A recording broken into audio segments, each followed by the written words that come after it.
What's up, everybody? Welcome to Move the Sticks. DJ Bucky here with our position preview. Bucky, we're on the defensive side of the ball today. We're focusing on pass rushers. I'm going to give my top 5 pass rushers. You've got some young guys to look at. You ready to roll? Hey, I am ready to roll. Most important position on defense, you got to be able to knock the quarterback around. And so we're going to go top 5 here, and I'll give you the 3 position specifics that make them special players. I'll start at number 5, and that is Ziggy Ansah for me, Buck. And this is a player we've seen really kind of blow up on the scene. Remember, scouting him back at BYU was very raw. We've seen the development there with defensive line coach Chris Kasurik.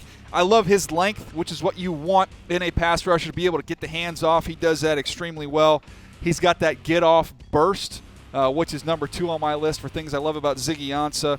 Got to have that as well. And then the most underrated aspect of a pass rusher, this guy knows how to finish. He absolutely knows how to finish. He knows how to bring quarterbacks down. He's electric coming off the edge. Unique athlete, a guy that played basketball, also ran track during his time at BYU. And what we're seeing is a guy that is now beginning to put it all together. And when he puts it all together, he's absolutely scary. He's certainly worthy of being one of the top 5 rushers in the league. Yeah, there's a lot of coaches and scouts are scared of that word potential. This guy delivered on his potential. Absolutely been outstanding. Delivered. All right, next one here. I know he's injured, but we can't forget about him. Make a case he could even be higher on this list is Justin Houston. Have him at number 4. When he's healthy, he's as good as we have in the game at getting after the quarterback, Buck. And when I look at the things that stand out about his game, you have to start first and foremost with the explosiveness that he brings. That's what you want to see. Explosive not only with his feet but with his hands. He's got outstanding instincts. He can see which way a tackle's setting. He knows how to play off that. He's very, very instinctive pass rusher. And then the strength he has. You want to be able to not only have the speed but have the power. He's got that strength in his hands, in his lower half. Very strong dude. Now, what I see is a pass rusher that is crafty. He has all the tools in the toolbox. He understands how to transform that speed into power. He can attack you right down the middle. He can beat you with a dip and rip around the edge. He has everything, and he is really tough for blockers to get their hands on. And he just finishes. We talk about all the other things. The most important thing is bringing the quarterback down. He does it like no other. All right, a young one that has a lot of people in the league excited, all pro, 2 different positions. Khalil Mack has made his way into the top 3 of pass rushers for me. The production was outstanding, Buck. And we talk about the different elements of his game. I love his versatility. I love, though, as a pass rusher, I'll start just with his speed. This is somebody that can win early in the down, right off the snap with his speed. He's got the power. We talk about converting that speed to power. He might have as much shock in his hands as any edge rusher in the NFL.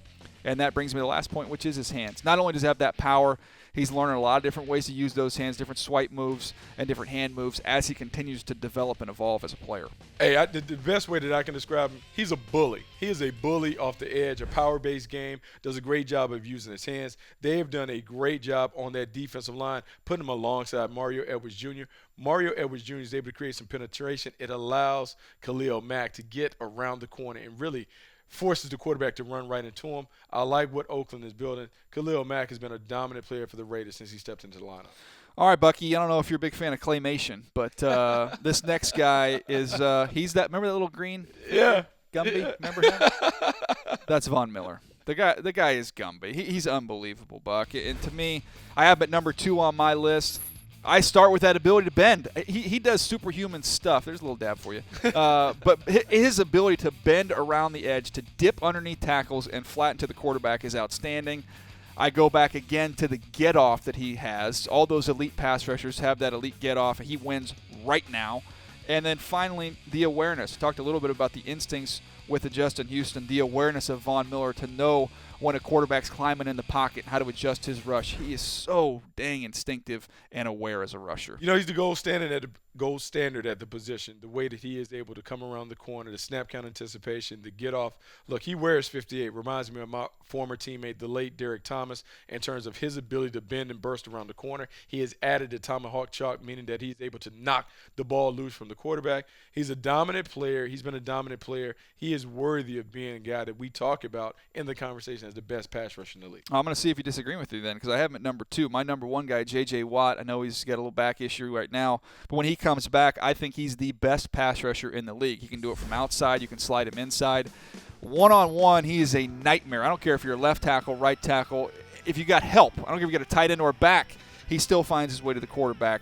The quickness, the technique, and the effort. Those are the 3 things I love about J.J. Watt, Buck. And when he's healthy and on the football field, I think he's the most disruptive player in the National Football League. He's a beast. He's an absolute animal off the edge. Wherever you put him, he finds a way to exploit the weak part of your offensive line. You talk about the effort, the technique, the nonstop motor, all of those things that you want from guys. It's funny because he's really a blue chip talent who plays with a blue collar mentality. He never stops. He's relentless off the edge. I can't disagree with a 3-time defensive player of the year. He deserves to be number 1 on the list. All right, maybe you at home disagree with this list. You can fill it out in the comments below. Let me know where I was wrong, Buck. I'll give you the opportunity. Did I miss anybody? Yeah, you did. I did? Yeah, I'm going to say Carlos Dunlap deserves to be in the conversation. In the conversation or on the list? I think you could put him over top of Ziggy Ansah. You put him over Ziggy? I think you could put him over top of Ziggy Ansah. 49 career sacks, 13.5 sacks a year ago. The length, the explosiveness to be able to get home.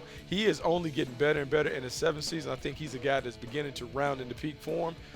He is a dominant player for the Cincinnati Bengals. One of the reasons why their defense has been a career defense the last couple of years. All right, please list in the comments whether or not Carlos Dunlap should be swapped out for Ziggy. Let me know on that. All right, Bucky, your 3 rookies to watch this year at the edge rusher, pass rusher spot here. You know, I know you're a big fan of maybe what they call them small schools. How about Matt Judon coming from the Baltimore Ravens, coming from Grand Valley State, a guy that has shown up in the preseason, has been very effective. I think he jumps into the rotation at Baltimore and helps Terrell Suggs and Elvis Dumervil have success off the edge. At 2, I'm going to go with Joey Bosa. I know we didn't get an opportunity to see him in the preseason, but this is an all-day sucker when it comes to his technique, his motor, his length. I think he's crafty enough to find a way to get to the quarterback. He should have success on the inside. But to me, the guy that I'm excited to see in this rookie class, Noah Spence from the Tampa Bay Buccaneers. He is someone that fell to the 2nd round, but I believe he's a first-round talent. And when we watched him in the preseason, I think we've seen 3 traits that have stood out.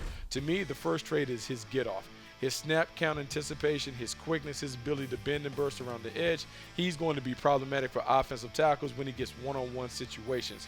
Also, his hand skills, his ability to put together combative hand skills at the point of attack. An arm over there that you see, he has a nice button jerk.